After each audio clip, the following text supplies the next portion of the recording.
Hi, everybody, and welcome back to Understanding Pain. I'm Amy Davis, clinical psychologist here at Montana Spine and Pain, and our topic today is thinking and beliefs connected to pain. And as we have been doing so far, I'm going to invite you to sit back, relax, get comfortable on your couch or in your chair, get a cup of tea, or a cat or a dog, a nice warm blanket if it's chilly where you are.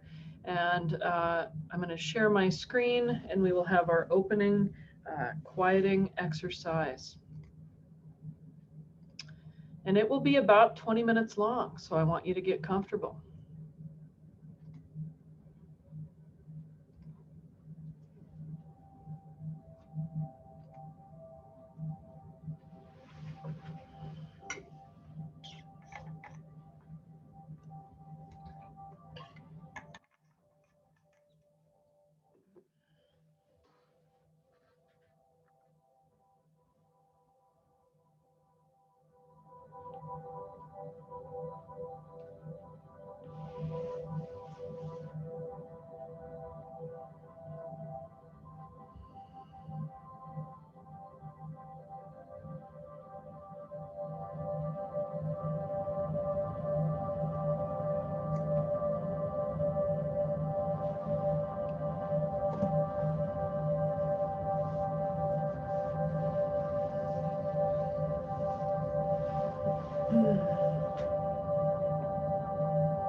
This is a meditation session on coping with physical pain.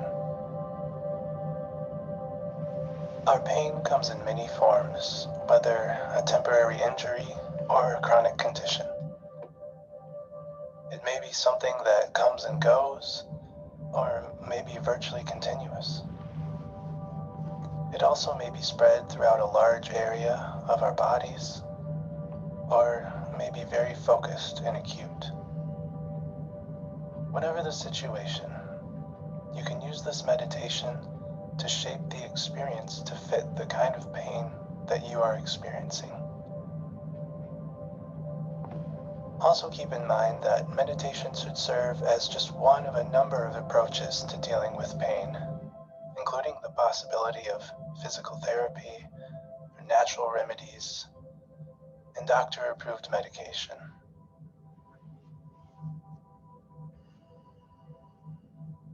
As we begin, find as comfortable of a position as you can, while also remaining alert and present in both body and mind.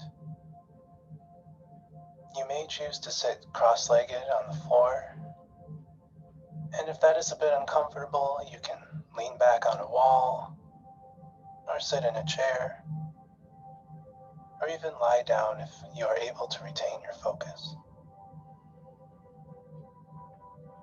And to begin, just start to bring focus to your breathing and to your body. Start to take gentle and comfortable breaths inward and outward. Not forcing anything, but just breathing naturally and focusing on that breath. Calmly speaking to yourself each time, in, out, in and out. Bring awareness to the flow of the energy throughout your body. Realize just how rare it is that we focus on certain parts of ourselves unless we're feeling some kind of pain in that area. Yet we can bring attention to ourselves and our bodies at any time. Try bringing focus to the nerve endings of your toes.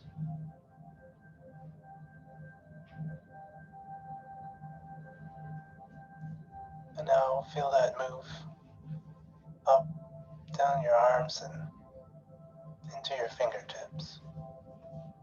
You may just feel that slight tingling sensation as you bring your focus there.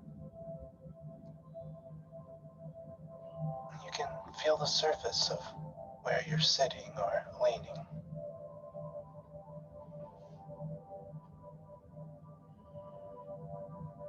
You can sense the feeling of the clothes that you're wearing. You can notice whether there's a presence of light in the room and where that's coming from and what it feels like. You can feel your eyes or eyelids, whether they're open or closed. Just becoming aware of yourself and everything around you.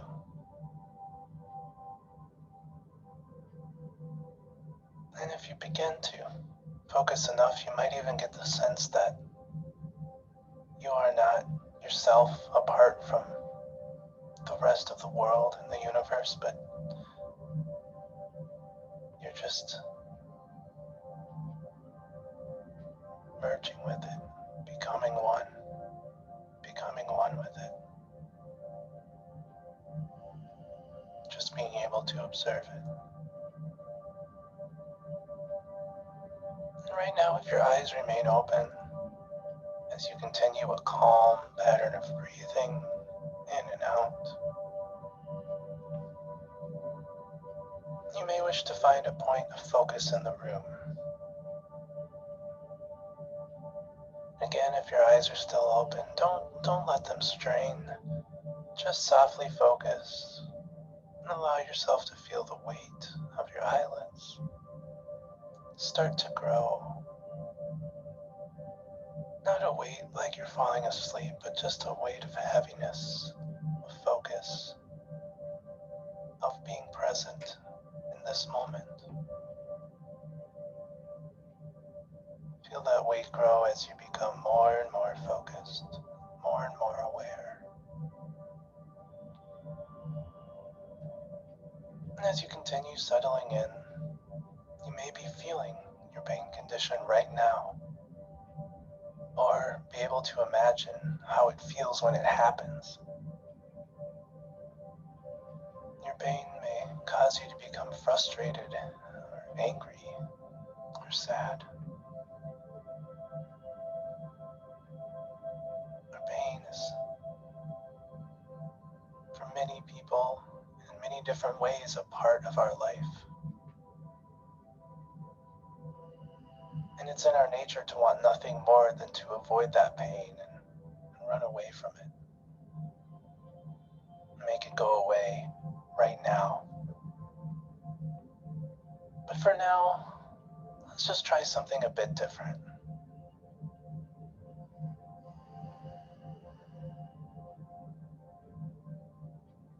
Let's dive further into focus by having you repeat these short phrases after me, whether out loud or in your head.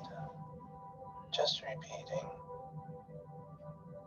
Slow breath.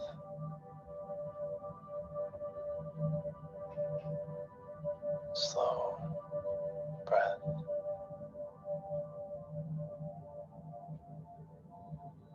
Calm, focused.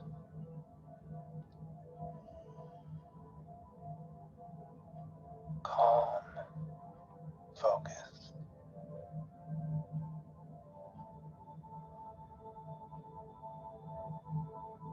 Slow breath.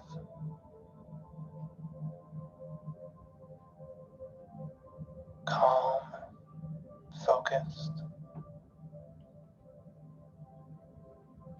Calm, focused. calm, focused, aware.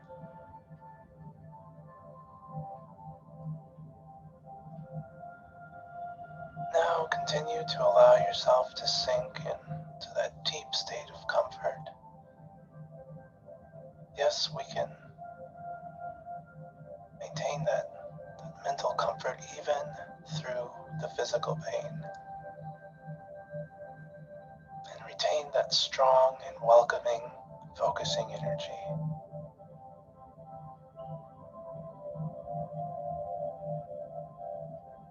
And now, at this time, I want you to bring your focus again to your pain.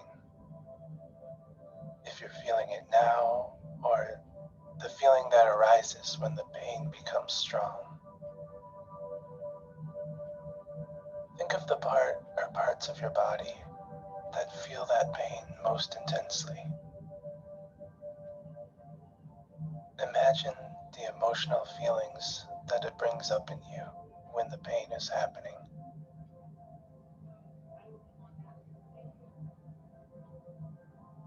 Keep this in mind.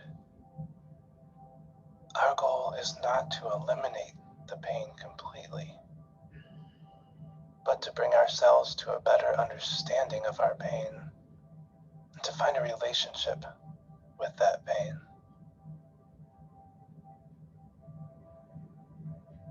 And as we do so, now allow for one number for each breath.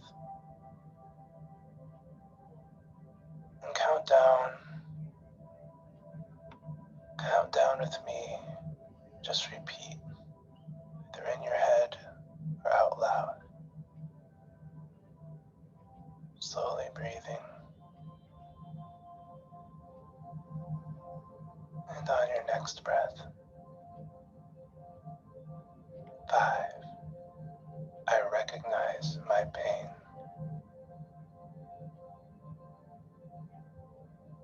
5. I recognize my pain.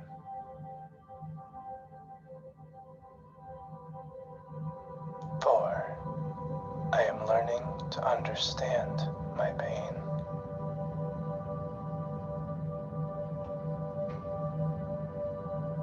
4. I am learning to understand my pain.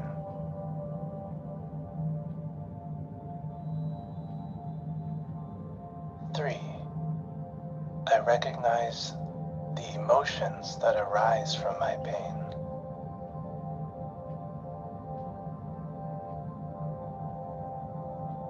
3. I recognize the emotions that arise from my pain.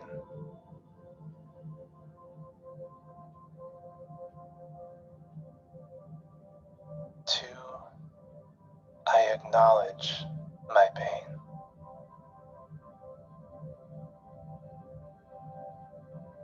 2. I acknowledge my pain.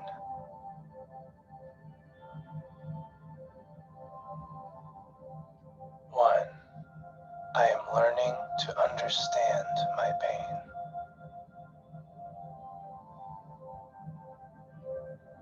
1. I am learning to understand my pain.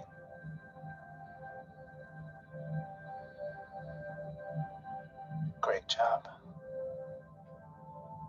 Now, as you continue to find even stronger focus and awareness than before, if you have not done so already, I just want you to gently close your eyes. You might have a long time ago.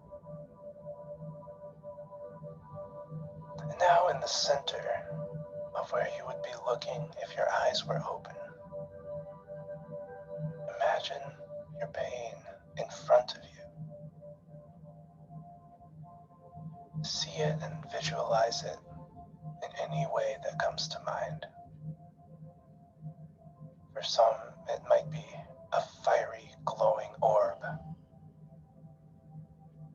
or it may be a mass of thorns. It might look angry or bright, intimidating, uninviting. Whatever you see, bring all your focus and attention to that object. Bring that attention. Get very clear right in front of you. And now again, with your attention focused, repeat after me, continuing to acutely see that ball of pain before you. And follow the suggestions. Slowly breathing, counting, and focusing. 5. I see my pain.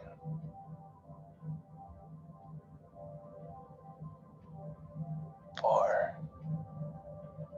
I see my pain shrinking away.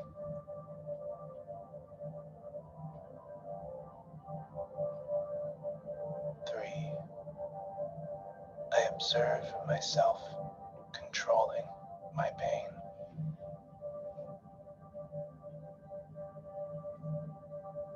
2. I see my pain.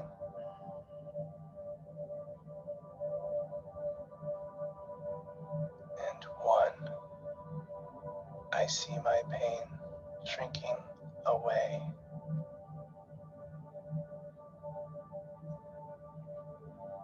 And let it shrink away, away, away.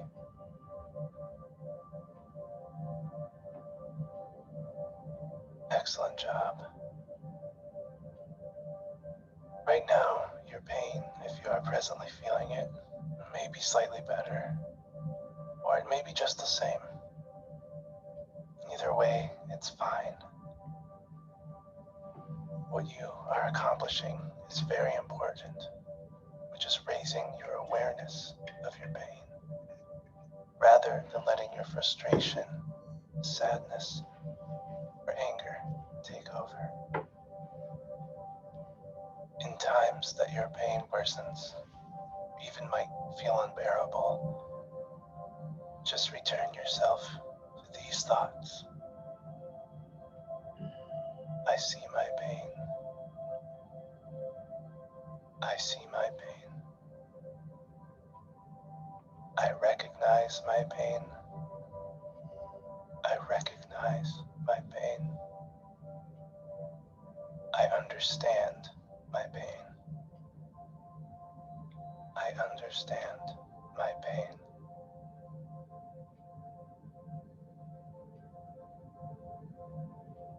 Now, if you like, just take another few moments,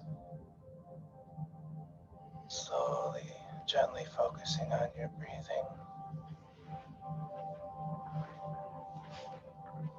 Just allow yourself to gently come back out of this meditation. Remember, you can bring yourself back whenever you feel the need to regain focus and give yourself a reminder.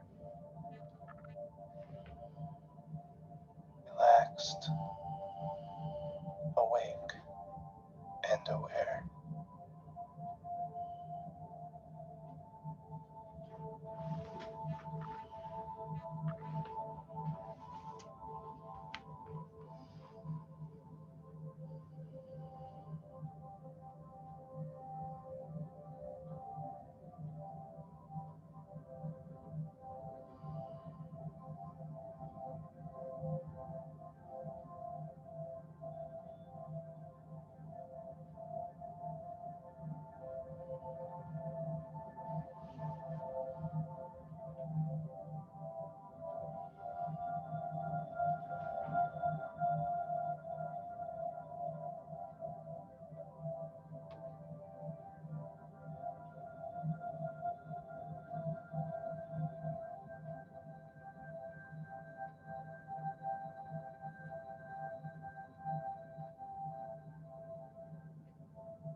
Okay.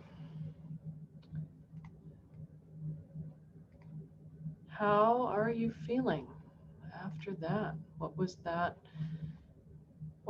like for you? Was it relaxing? Was it annoying? Was it helpful to draw attention to your body and to the parts that have pain? Was that hard? Just allow yourself to sit with your experience and check in and scan your body and breathe as we come back to the room. The topic that we're going to be talking about now is thinking and beliefs, or thoughts and beliefs related to pain. And of course, we're such cognitive creatures, and our thoughts and our emotions are often closely enough linked that trying to separate them is hard. And of course, it's a little artificial to separate them. But we'll do that for this section, thoughts and beliefs. And then our final talk will be on emotion and pain. And hopefully that will kind of bring it all together. And because we are such cognitive creatures, of course, how we perceive and how we discern ourselves in the world makes a difference. What would it be like if you said you were going to take your beloved canine friend to the poop zone? It's quite a name, right? What if we called it a dog park? Does that sound more fun than a poop zone? I guess it depends. The dogs probably don't care. So the quote for the day is, well, one from good old Anonymous, but the first one, not to be absolutely certain, is, I think, one of the essential things in rationality. In other words, the knowledge that we have, we understand that we are limited by current knowledge. And as we learn more, and as scientific research and clinical practice with pain continue to grow and evolve and become more specific and more discerning, we know more, and hopefully that informs our practice. And I think we also want to approach anything that is as complex as the mind, body, spirit experience of pain with humility. No one of us knows it all, but hopefully together we can find some of the answers. And then I do like the one at the bottom, don't believe everything that you think. Challenging our own thoughts, challenging our own feelings is in fact one of the more helpful practices of, first of all, cognitive behavioral therapy, but second of all, practices like mindful meditation. We'll talk more about that. So being as non-judgmental towards ourselves and others as possible is the invitation or the attitude of the day. So if possible, for the rest of the day or the rest of the week until I see you again, really just noticing experiences coming over you without forming judgments about them. Usually when we attach to a certain judgment of something, it comes along with a value judgment of, I like that, I don't like that, I want that, I don't want that. And when we do that, first of all, that's human nature. That's kind of how our brains are organized and wired. Second of all, though, we may miss other pieces that are important to us and that might allow us to be able to be open and curious about our experience. So if you find yourself having a judgment about something, whether it's an exercise in this program, whether it's an article that a friend suggests, instead of forming an immediate judgment about it and saying, nope, that never works for me, I never do Tai Chi, I never do mindfulness meditation, it doesn't work for me to focus on my pain, it just makes it worse. Be curious about whether or not that's a judgment and see if we can let that thought go. We'll talk more about that. So beliefs and thoughts. Beliefs are things that we think are true, regardless of whether or not they are actually objectively true. And boy, has this been an issue and a concern in the last year with COVID-19. And of course, a lot of our beliefs and experiences here in the medical setting are informed by what the scientific and the medical communities have said. And it can be very interesting to me and very challenging to know that people have a wide variety of beliefs and that are often inaccurate. For example, when we're talking about pain, one of the most common beliefs that with persistent pain is likely not accurate. And again, you would want a really good medical evaluation before you grapple with the fact that the belief is inaccurate. But the belief is pain always means something dangerous is happening in my body right now. Most of the time, often, it does not mean that. Again, I want you to get a good medical evaluation before I would ever look at you and say, nope, you look like you're doing fine. You're in pain, but your body is safe, right? How can both of those things be true? We have a long-held belief that pain always means that something is wrong. Sometimes it does. Sometimes it does mean something is going on in the body tissues, and we don't want to ignore a new, sudden, mysterious, or different pain. We want to be appropriately cautious about that. But with persistent pain that's been evaluated, we want to try to uncouple that idea of pain equals danger in my body. Our thoughts, so our ideas, our self-talk, and we've talked a lot about our conversations with ourselves, all of our memories, our wishes, our expectations, our problem-solving skills, all of that internal thought structure that in many ways makes us feel like ourselves are also distorted. This isn't because there's anything wrong. This is because this is how human brains work. And one thought related to pain might be, if it hurts when I do something, that actually means I'm damaging my body. Not necessarily. We know, of course, that our thoughts and our feelings and our behavior are all connected. In some ways, this is the biopsychosocial model.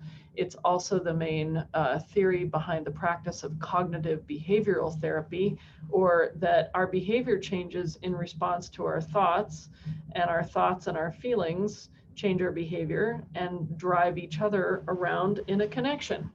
So we're primarily going to be looking at thoughts and behavior. And, again, thoughts and feelings can be so closely connected that sometimes we won't separate them, but we'll see where we go. Common false beliefs. These are absolutely, by consensual agreement of reality, false beliefs, and yet some people hold them. Saddam Hussein was linked to the terrorist attacks of 9/11. He was not. Smooth or low tar or natural cigarettes are healthier and better for you than regular cigarettes. They are not. Schizophrenia is a form of psychological disorder in which people have more than one personality. It's not actually true. We would think about that as dissociative identity disorder. Most people experience a midlife crisis, not necessarily. And some of that is about our culture. Other cultures don't necessarily identify with that belief. Again, I'm always curious about the role of advertising and marketing when you think about what are all the products that could be marketed to this belief about a midlife crisis. Lie detectors are reliable? Not necessarily. I think if you have folks who are very skilled in meditation, for example, who can kind of quiet some of those automatic physical functions, those results can be changed. And perfectly ordinary people, of course, can exhibit a high amount of stress on a lie detector and not be lying. Individual beliefs that we may or may not hold, that directly affect our health and well-being as we work with pain might be things like, I must do things for other people in order to be loved. I'm always the one that takes care of everyone else. Things never work out for me. Trusting other people is not safe or is really foolish. And I can't be myself. Or if you really knew me, you would reject me or not care about me. those last beliefs can often be at the heart of what really good counseling or therapy could be involved in, which is these beliefs that we hold about ourselves that if they're false and they're limiting, we want to be able to work with those and open those up. Common false beliefs about pain specifically. And instead of saying people, I'm going to personalize this so that it feels a little more personal and just use I statements. These are beliefs that we hear a lot from folks. They're perfectly understandable and perfectly human. However, it doesn't make them more accurate. And see if any of these sound familiar or resonate for you. I'm helpless to do anything about my pain. Feeling that way in moments and from time to time is certainly human, it's certainly understandable. What happens to our mental health and our physical health if we stay stuck in that place of helplessness for very long? It's not a good place to be for us. I should not have to experience pain. Pain is somehow unacceptable. Well, pain is a biological, psychological, existential part of life, part of being mortal and living and breathing and moving against gravity. You know, the idea that suffering is an inherent part of the human experience, I think is accurate. But what happens to me emotionally if I really feel as though the pain that I'm experiencing is somehow unjust or unfair? Again, emotionally, that's going to be a hard place to be. The healthcare system can and should eliminate all pain. No, that's going to be a very challenging and difficult and not a realistic request of folks in the healthcare system. I think that's going to be challenging. Pain makes it impossible to have a decent quality of life. We hope not. The whole purpose of our persistent pain program is to improve quality of life and functional ability with pain not getting worse and then hopefully down-regulating as we begin focusing on the quality of life. Rather than hoping that, well, pain has to go away in order for me to go and live my life. We might be waiting a long time. And what happens to the valued life activities and our life while we're waiting for that to happen? Life will just be on hold until pain goes away. Again, if this is a short-term injury that we expect will heal and pain will down-regulate and then we'll resume life activities, okay, that may be a solid plan. If pain has persisted, however, it means that our life has been on hold, and that becomes physically and emotionally very, very difficult to bear. If I experience pain or physical limitation, I'm worthless. This is a belief and an experience that happens a lot. And I don't think there's a gender skew with that. I've heard males and females talk about, if I'm no longer able to do what I do professionally or do what I do for others, what is my role? What is my worth? Okay. In addition to the stress of not being able to earn money. Pain always means that my body is being damaged. We've talked about this. That more than likely is not an accurate belief. But if we treat it as an accurate belief and we change our behavior and limit our behavior because of that belief, we will worsen our physical health and our dysfunction long term. We will. Pain means that it's not safe to exercise. We absolutely hope that's not true. We may have to recalibrate or shift what we think of as our exercise. It may be different or less or a more gradual return than what we are used to in the past. Again, remember pacing and the rule of 2. Increasing physical activity will cause increased pain. It might or it might not.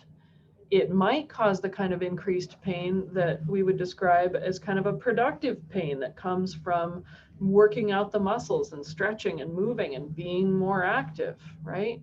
Or it might not. Stress and emotion have nothing to do with pain.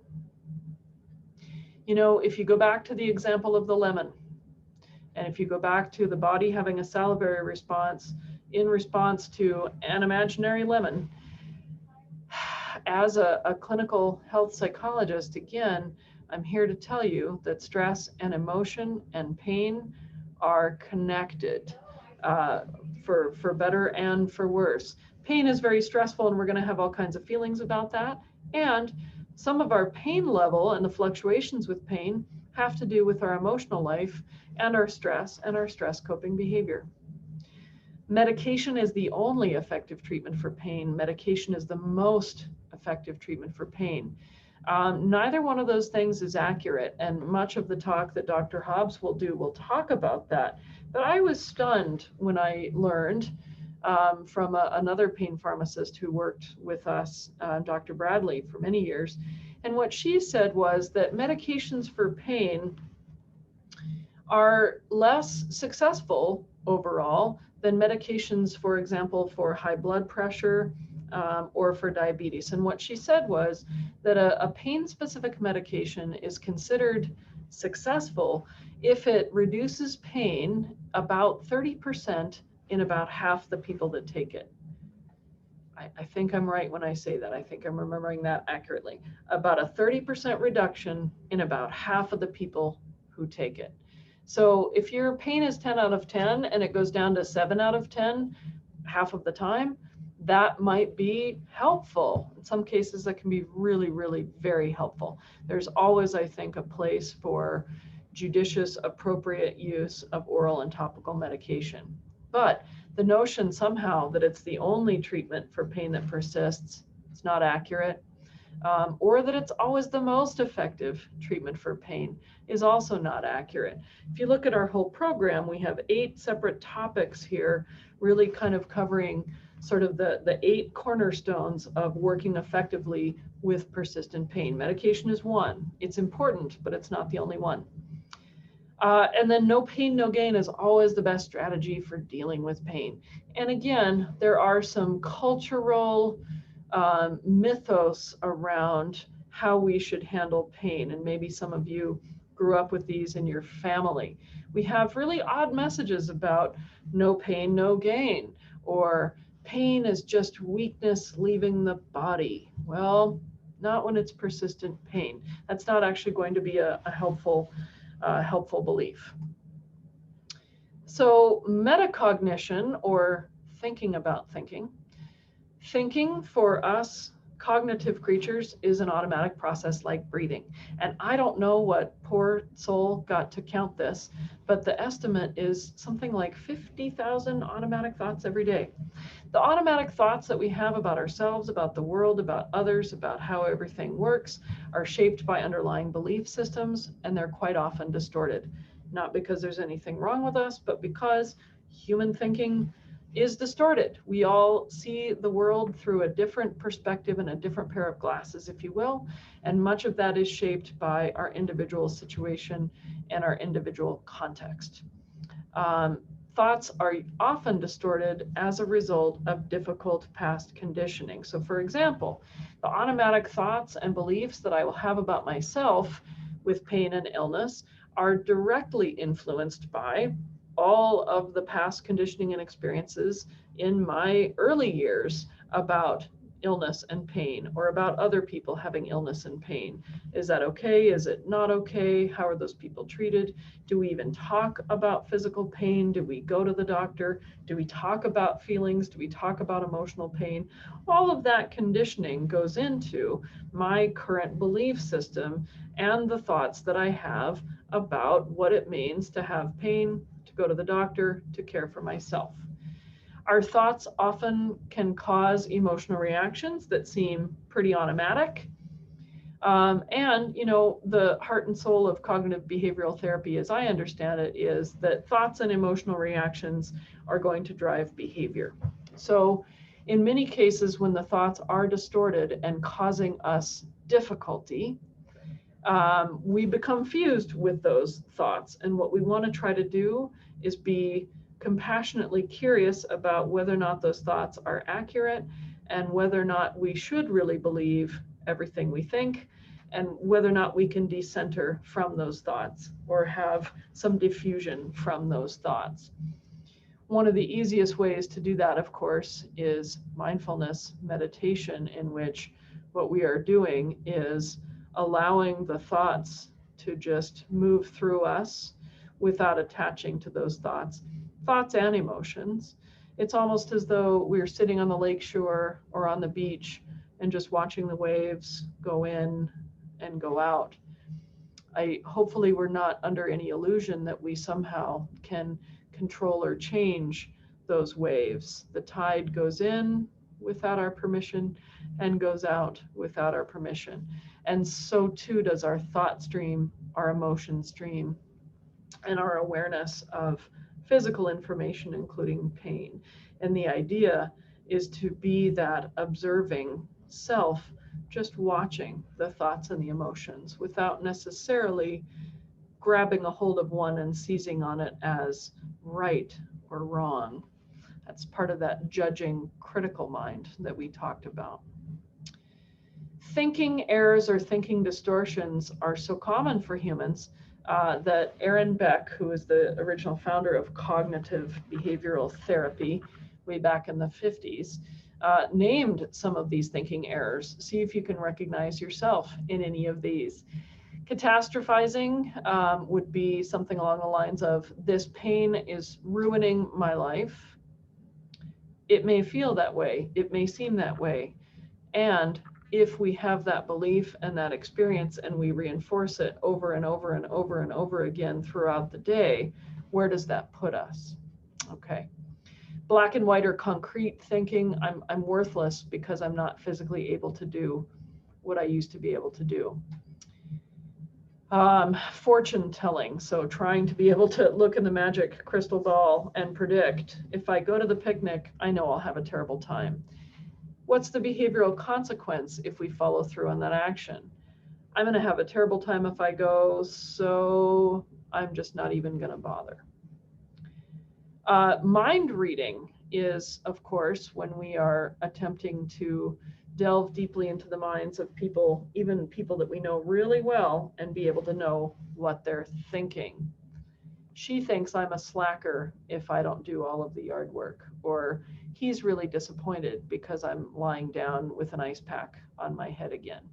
Unless someone is telling us really directly what they think, we can't assume that we know.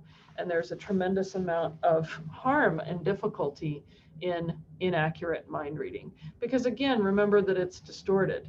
And if I have the past painful condition experience and belief of, in my house, it was never okay to lie down or take a day off or take a nap or relax, if I already have that thought system informing my beliefs about myself, how am I likely to interpret if my partner sees me go lie down and sighs? Maybe it has nothing to do with me. Maybe they're just sighing. How do I know unless I ask? Okay. Emotional reasoning is the notion of, I feel like such a bum, therefore I am such a bum. Musting and shoulding. I should always finish whatever I start without taking any breaks. Whenever you hear yourself saying, I should do this, I'm going to try to do that, I have to do it this way, be aware that those thoughts are likely distorted. They're also likely self-critical. Oftentimes there can be judgment and shame attached to those thoughts, and they don't feel great. So those are opportunities to be able to really be curious about, okay, what's going on with the shoulds and the conditions I'm putting on myself. Overgeneralizing, so taking one specific experience and painting everything with that colored brush. I had a rotten time last time I sat on those bleachers for the ball game, so of course I'm going to have a terrible time if I go today. You know, again, these thinking distortions are the way that we try to grapple with the world, but it doesn't mean it's accurate. And a cognitive filter, there's nothing positive about my experiences yesterday, it's all just a big downer. We tend to remember the most frequent things that happen in a day or a week, the most recent thing that happened, or the biggest thing that happened. And so one of the things that will happen is if I see you weekly and I say, how's your week been? Oh, it was all terrible. Okay, parts of it might have been, but that probably isn't the whole story. So thinking in pain, if we think about how are the connection between the thoughts, the feelings, and the behavioral consequences, of course, like everything else, we've talked about, every thought that we have, feelings, emotions, sensations, certainly are associated with neurons, with nerve cells and networks in the brain. If we are activating lots and lots of self-limiting or negative thoughts, it could be possible that we are also activating the stress response system along with that. And we've talked about how the stress response can increase pain sensitivity up and down the spinal cord. Okay. The stress response itself, as we have talked about pretty extensively, can interfere with the normal function of nerve pathways. And it can increase the sensitivity of the pathways of the pain gates in the spinal cord. So remembering the DIMS and the SIMS. Now, I want to emphasize that I also don't want to go on the side of, the power of positive thinking, which is a big thing in our culture, can pretty quickly become toxic positivity, and I don't want to do that either. It is not possible, as far as we know, to think our way out of or pretend our way out of pain, and that's not what this is. What we are curious about, though, are the thoughts about ourselves, about others, and about the world that are limiting our ability to feel more efficacious and to be able to better engage in ways that are meaningful to us.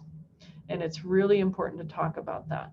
So I think it's really important to acknowledge how many DIMS that there are in our life, and to be able to address those and look at those as being really important. And it's important to also remind ourselves of the SIMS, okay? Much of this work comes from, again, the area of cognitive behavioral therapy. I am not a cognitive behaviorally trained psychologist. I had fairly minimal training in that area. I'm an existential humanistic psychologist who also is versed in health psychology. And so much of this is not necessarily how I would work therapeutically with someone. However, what I appreciate about cognitive behavioral therapy is that it was originally designed to be learned pretty quickly in sessions, so that somebody could take it home and basically help themselves with it and not need to be in extensive therapy for years. And I appreciate that approach. It's pragmatic. And I think in certain situations, cognitive behavioral therapy can be quite helpful. And with somebody who has much more expertise in it than I do, they're likely to be able to be more helpful with it than I will be. So part of what cognitive behavioral therapy invites is to become aware of the beliefs that are unhelpful, that are either driving behavior change that we want to look at, or are associated with a cascade of feelings that are unhelpful. And we also want to be curious about what the current beliefs are about pain, and if there are beliefs that might be alternative beliefs that are more adaptive. In other words, that give us more of a platform to learn and work with pain, work with ourselves in a more adaptive way that feels that way to us. So to be able to kind of put on the beginner's mind hat and open ourselves up to the possibility that, in fact, if we don't believe everything we think, and there might be some alternative belief systems out there. In other words, we can learn, there might be some benefit.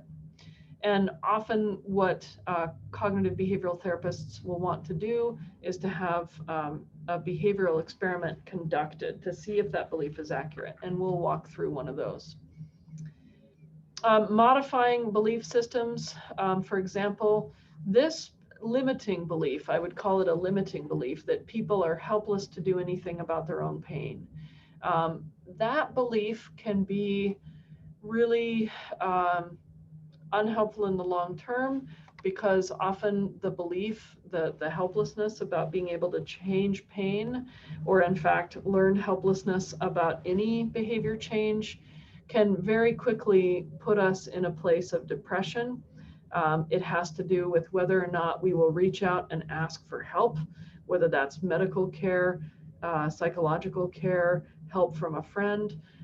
It has much to do with how long we will persist, how much frustration tolerance that we have. And frankly, learned helplessness is a really difficult state for humans to be in, or non-human animals, right? And there are studies of learned helplessness that really show how quickly we can condition ourselves to feel helpless. Doesn't necessarily mean that it is true that we are helpless, but feeling helpless for many of us is a really difficult place to be. An alternative belief to I'm helpless to do anything about my pain might be there are things that I can learn to manage and perhaps predict and perhaps reduce the impact of pain on my life. That's the whole point of our program, and we hope that you're willing to be curious about or to consider that that might be true. Otherwise, this program would be challenging. So what we want to do is conduct a behavioral experiment. And in this particular example, the suggestion is to keep a pain diary to discover any discernible patterns of pain, if any. Sometimes one of the most stressful things about pain for people is if it isn't predictable. It's one thing if it's consistent and predictable. If I do this, or if I don't do this, then I have pain, and here's what I do to address the pain. There's less stress with that.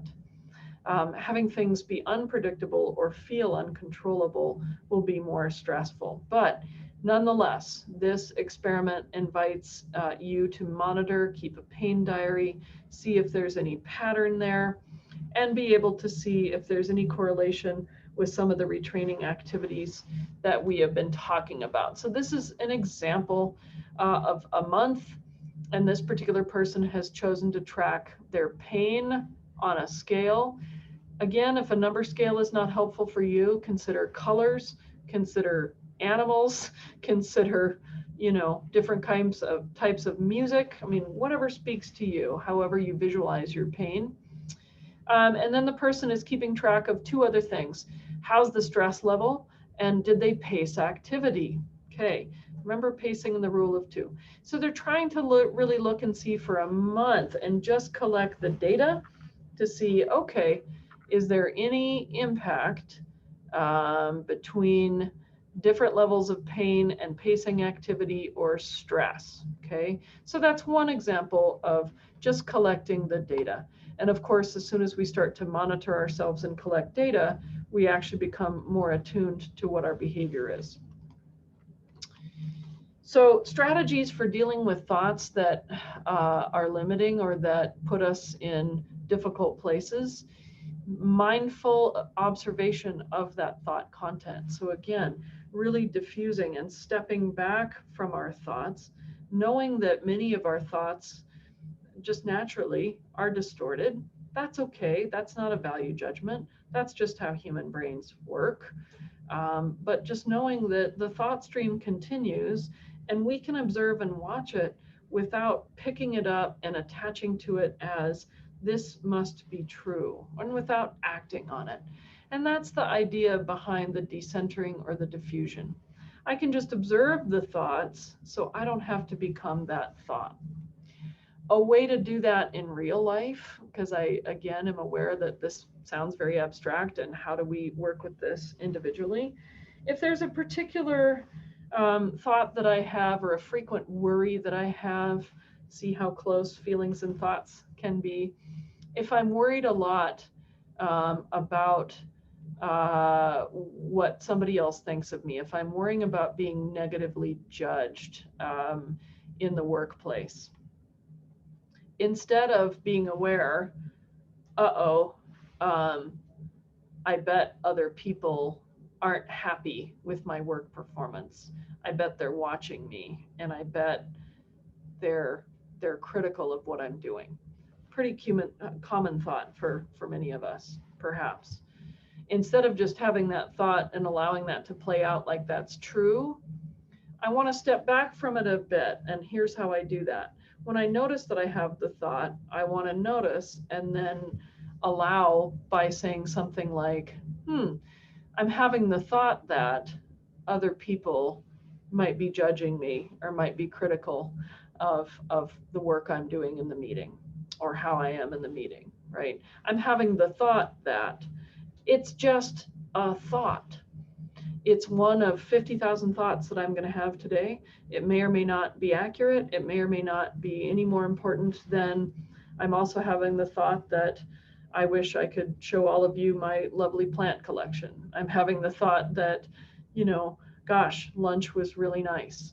I'm having the thought that I hope the technology works. I'm having the thought that I'm thirsty and I better drink water. I mean, if you've ever actually sat still for even 5 minutes to notice all of the thoughts in there, you'll know they're just thoughts. They're just thoughts. They're just thoughts. So my thought about, I wonder if so-and-so's mad at me because of some other random event that happened 3 days ago. It's just a thought. I don't have to pick it up as this is the truth. It's one of these thoughts, okay? Being pretty familiar with our thinking distortions and knowing when we're having a thinking distortion. I know for myself, if I'm starting to catastrophize, that's a great indication for me that stress is climbing and I need to back up, breathe, slow down, do some grounding, do the things that I normally do. Really weighing the evidence. Okay, is it actually accurate that my coworker is mad at me because of something that happened 3 days ago? And how can I find that out? Mind reading is not a skill that I learned or anybody has learned. I could ask directly. There are other ways that I could actually find the evidence for how accurate that is. And then really looking at what the alternate thoughts might be and what a more balanced approach might be. So here's an example related to pain. And this actually, this is not my particular chart, but I align with this experience. In the mid-90s, I had a car accident that was seemingly pretty low impact. It was within city limits. I was parked when I was hit. I was T-boned in the side and kind of did one of these. I thought no big deal. And it was a pretty impactful injury. And one of the things that I was working with for that first year was that sitting was excruciating for any length of time. And so I resonate with a lot of this. So this person's situation is increased pain while sitting at the movie theater. Their mood was angry 85% of the time, angry at having the pain, angry at the injury and the person who hit you, angry at not being able to enjoy the movie, right? I can never have fun because of this pain. This is considered an automatic thought, and in CBT terms, also a hot thought because it's connected to lots of emotions and also behaviors. The hot thought evidence is I'm experiencing pain right now, and pain has taken away my enjoyment of various activities in the past. Evidence that does not support that hot thought, well, if I'm actually calm and practice some stress management and some breathing while I'm in the movie theater, it can keep the pain under control. If I get up during the movie and walk around and stretch for a couple of minutes or stand in the back, the pain actually calms down. And then eventually I start enjoying the movie. And if it's a good enough movie, I might lose myself in it and enjoy it despite the pain. So the balanced thought that is more helpful probably than I can never have any fun, sounds like catastrophizing and generalizing, two of my favorites, is, well, it's true that pain can detract somewhat from my overall enjoyment at times. So that's more balanced, right? It's not true that I never have any fun because of pain. And if I practice the management and coping skills that I've learned, I can usually have a pretty good time despite the pain. And now the mood, when I think about it, is about 5% of the time I'm ticked off. Way better than 85% of the time. Okay. And this is a process. This is a process of learning the thoughts that are helping us function better and connecting us to our sense of grounding and our own values and who we know ourselves to be, and the thoughts that really feel like, wow, we're spiraling and we're feeling worse and worse. So we've come to the end of thinking about thinking, at least for now. And here we are with our functional goals. I hope that you are pulling out your functional goal setting, whether you're using the Pain Truth or you're using the goal planner and tracker on page 227, and really looking at, okay, how are my functional goals doing? If you have about 2 or 3 goals, have you been doing those? What's the process been like? Do you have the right timeline? How's it going with pacing and the rule of 2? Okay. Is one of your goals, you know, adding in a sim, 5 minutes of laughter, something like that? Speaking of sims, let's see. So last time we were talking about sims being places you go, and also people in your life. And certainly people are complicated, but I think certain people in our lives can absolutely be sims for us. We see them and talk to them, and we often feel much better. And other people can certainly have a dim influence in our lives. And so hopefully trying to really surround ourselves as much as possible with sims, and kind of trying to minimize the exposure to dims if we're feeling a bit vulnerable in that way.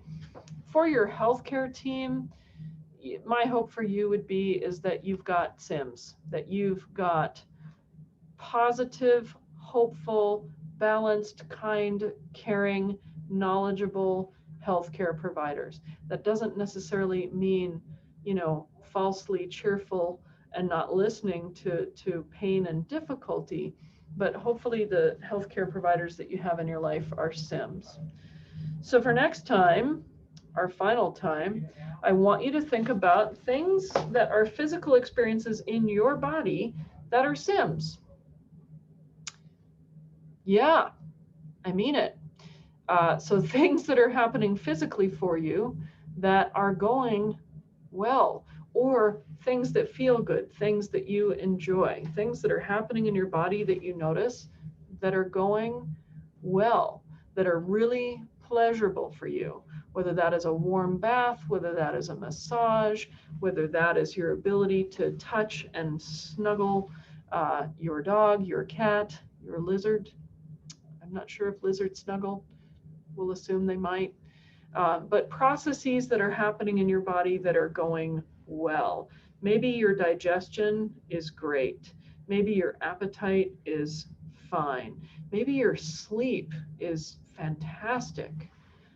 Maybe your stress level is lower. Maybe you started meditating and it's been amazing for you. Maybe you have started weightlifting and you notice you're gaining muscle strength. Any of these things. So really connect with the parts of your body that are humming along and working very, very, very well, along with the parts that are experiencing pain. Okay? That's my invitation to you. I think this is a repeat cartoon, but it's a good one. So I will leave you with that, and I hope that you are going well and traveling well until I see you again.